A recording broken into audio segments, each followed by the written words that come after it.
ভোটের পরের দিন সকালবেলায় গেলাম হসপিটালে ভ্যাকসিন নেওয়ার জন্য। তো আজকে সারাটা দিন কী করে কাটলো তোমাদের সঙ্গে শেয়ার করব। হ্যালো এভরিওয়ান, কেমন আছো সবাই? নতুন একটা ভিডিওতে জানাই অনেক অনেক ওয়েলকাম। সকালবেলাতে ব্রেকফাস্ট করার পরে রেডি হয়ে গেছি, আর রেডি হয়ে একটা এমার্জেন্সি কাজ চলে এসছে, সেটাই এখন করছি।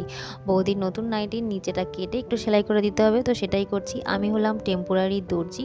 খুব পাকাপোক্ত দর্জি না হলেও সাধারণ টুকটাক কাজ ঠিক আমি করে নিতে পারি। তো সেই জন্য বাড়িতে আসলে আমার মেশিনের কাজ অনেক থাকে, মানে সেলাই, হাতা লাগানো, চাপানো এগুলো। তো বৌদির এই নতুন নাইটিটা নিয়ে এখন বসলাম আর নিচেরটা সেলাই করে দিয়ে যাচ্ছি, কারণ বৌদি আজকে নাইটিটা পরবে। তো তারপরে আমরা চলে আসলাম গ্যারেজে, এখান থেকে একটু হাওয়াও দিতে হচ্ছে গাড়িতে। তারপরে চললাম বিলের রাস্তা দিয়ে আমরা হসপিটালের দিকে যাব, বাউগাছি হসপিটালে। কারণ আমাদের হাবড়া হসপিটালে নাকি ভ্যাকসিন দেয় না, বাউগাছিতেই দেয়, তো সেখানেই চললাম। আর অনেক দিন পরে এই বিলের রাস্তা দিয়ে যেতে বেশ ভালো লাগছে, এখানে ঠান্ডা, চারিদিকে সবুজ।